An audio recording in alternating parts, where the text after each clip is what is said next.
வழக்கறிஞர்கள் அன்றாட சூழ்நிலையிலே மிகவும் கஷ்டப்படுகிறார்கள். அவர்கள் எங்கு சென்றாலும் பல்வேறு பிரச்சனை காரணமாக சில வழக்குகளை அவர்கள் சந்திக்கும் பொழுது அவர்கள் கொலை செய்யப்படுகிறார்கள். ஆகவே ராஜஸ்தானிலே அட்வொகேட் ப்ரொடெக்ஷன் ஆக்ட் இருக்கிறது, அதேபோல் மத்திய பிரதேசத்தில் இருக்கிறது, சில குறிப்பிட்ட மாநிலங்களிலே அட்வொகேட் ப்ரொடெக்ஷன் ஆக்ட் இருக்கிறது.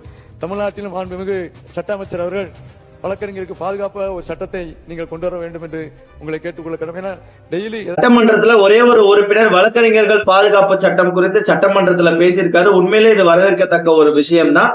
ஏன்னா வழக்கறிஞர்களுக்கு தொழில் செய்யும் சுதந்திரம் இருக்கு. ஆனா அந்த தொழில் செய்யும் சுதந்திரத்துல பாதுகாப்பு இருக்கா அப்படின்றது ஒரு கேள்விக்குறியாதான் இருக்கு. ஏன்னா இங்க மருத்துவர்களுக்கும் அரசு அலுவலர்களுக்கும் தனியா சட்டங்கள் இருக்கு, பிஎன்எஸ்ல சட்டப்பிரிவுகள் இருக்கு. ஆனா இவங்களுக்கு ஏதாவது ஒரு பிரச்சனைனாவே ஒரு வழக்கறிஞர்கள் தான் அவங்களுடைய பிரச்சனைகளுக்காக வழக்கு நடத்துறாங்க. ஆனா அந்த வழக்கு நடத்துற வழக்கறிஞர்களுக்கு ஒரு பாதுகாப்பு சட்டம் அப்படின்னு சொல்றது நம்ம தமிழ்நாட்டுல இல்ல.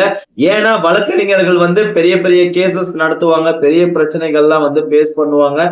வழக்கு ரீதியா பல பிரச்சனைகள் வழக்கறிஞர்களுக்கு ஒரு த்ரெட்டனிங் வர்றதுக்கான வாய்ப்புகள் இருக்கு. ஏற்கனவே தமிழ்நாட்டுல பல வழக்கறிஞர்கள் படுகொலை செய்யப்பட்ட சம்பவங்களுமே நிறைய இருக்கு. எங்களுக்குன்னு ஒரு பாதுகாப்பு சட்டங்கள் இருந்தா எங்களை ப்ரொடெக்ட் பண்றதுக்கு நாங்க எங்களுடைய தொழிலை ஒரு தைரியமா பண்றதுக்கும் எங்களுக்கும் ஒரு தைரியம் இருக்கும். சோ இத பத்தி நீங்க என்ன நினைக்கிறீங்கன்றதை கமெண்ட் பண்ணுங்க. தேங்க்யூ.